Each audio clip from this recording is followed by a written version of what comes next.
Then सीधा सीधा आप एस पी प्लस क्यू को क्या लिख सकते हो, माइनस ब्रैकेट में पी प्लस क्यू। ठीक है, अगर इस तरह की कंडीशन दी हुई है तो हम पी प्लस क्यू को डायरेक्ट ऐसा लिख सकते हैं। ठीक है, और अगर ये फाइंड करना रहेगा तो हम इस इक्वेशन पे इस फॉर्मूला की वैल्यू फाइंड कर लेंगे। ठीक है ना।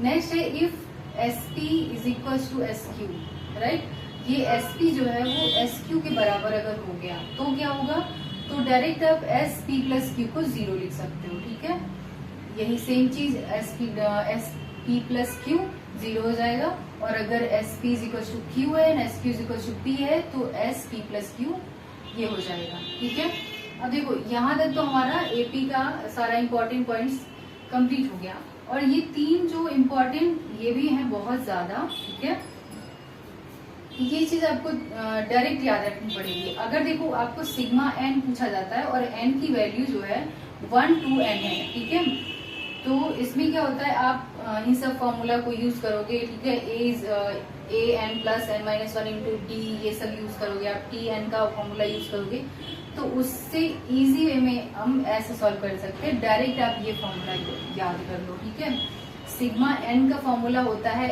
N into n plus 1/2, sigma n square का होता है n into n plus 1 2 n plus 1/6।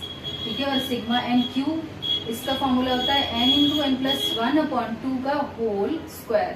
ठीक है, इसमें क्या है कि एन की कोई भी वैल्यू दी रहेगी, और आप जो है यहाँ पे अगर यहाँ पे हमसे पूछता है कि सिग्मा 4 की पावर 3, ठीक है, 4 क्यूब अगर पूछता है, तो आप क्या करोगे, जहां भी एन लिखा हुआ है उसमें एन की वैल्यू 4 पुट कर दोगे तो आपकी ये वैल्यू फाइंड हो जाएगी। ठीक है, सेम चीज यहाँ भी और यहाँ भी। अब जरूरी नहीं है कि जो एन है वो सिर्फ सेलेक्टेड कुछ फिक्स नंबर्स होंगे, ऐसा नहीं है, वो कोई भी नंबर हो सकता है। ठीक है, तो इस वैल्यू इसमें हम वैल्यू पुट करके इजी वे में इसको फाइंड कर लेंगे शॉर्ट मेथड में। ठीक है, बट अगर आप ऐसे फाइंड करोगे, इसमें ये सीरीज दी हुई है, अगर आप उसको ए एन ऐसे फाइंड करते हो, A plus N minus 1 into D, right, या फिर टी एन ऐसे फाइंड कर रहे हो, तो इसमें आपको क्या हो जाएगा ना, काम आपका थोड़ा ब्रॉड हो जाएगा, क्योंकि हमें एग्जाम में ज्यादा टाइम मिलता नहीं है, हमें तो शॉर्ट में क्वेश्चन को सॉल्व करना पड़ता है, तो इसके लिए हम ये चीज लर्न कर सकते हैं। ठीक है,